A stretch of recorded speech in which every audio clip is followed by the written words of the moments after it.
আহলে হাদিস রাষ্ট্রে ঐক্যবদ্ধ থাকলে চাঁদপুরের সম্মেলন বাতিল হতো না, আহলে হাদিসদেরকে কেউ তাড়া দিত না, আহলে হাদিসদের নামে কেউ মিথ্যাচার করতে পারত না। আজকে আহলে হাদিসরা ঘুমিয়ে থাকার কারণে আহলে হাদিসদের বিরুদ্ধে মিথ্যাচার করে তারা।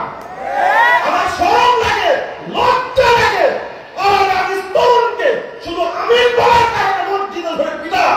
সে সন্ত্রাসী না, সে খুনি না, সে ধর্ষক না, সে দুর্নীতিবাজ না। মাত্র 17 বছরের এক ছেলে মসজিদে সালাত করতে ঢুকে রাসূলের তরিকায় সালাত করতে গিয়ে আমিন জোরে বলেছে, তাকে পিটায় রক্তাক্ত করেছে।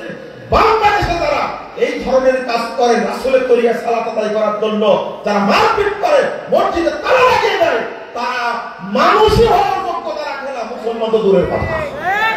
এই ঘটনা ঘটবে কেন? আমি আলাদা ভাইদেরকে বলবো, জনগণকে বলবো, আলেমদের মধ্যে মতলক্ষ থাক দেখার বিষয় না, জনগণের মধ্যে কোনো বিভক্তি না থাকে, যেটা আগামী 7 এবং 8 তারিখের বাইপাইলের সম্মেলনটা প্রমাণ বহন করবে ইনশাআল্লাহ। আগামী দিনে আরেকটা ঘোষণা দিয়ে যায়, আগামী দিনে সোহরাওয়ার্দী উদ্যানে ঢাকা রাজধানীর ভিতরে আমাদের জাতীয় সম্মেলন অনুষ্ঠিত হবে ইনশাআল্লাহ। বলেন আপনারা কে উপস্থিত থাকবেন, বলেন নাকি?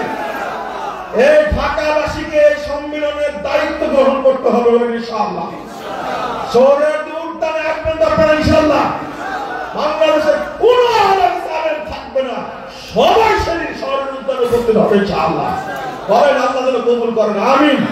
আল্লাহ তুমি আমাদের সকল কবুল করে নাও, আমিন। বারাকাল্লাহু ফিকুম ওয়া জাযাকুমুল্লাহু খাইরান। ওয়াসসালামু আলাইকুম ওয়া রাহমাতুল্লাহি ওয়া বারাকাতুহু।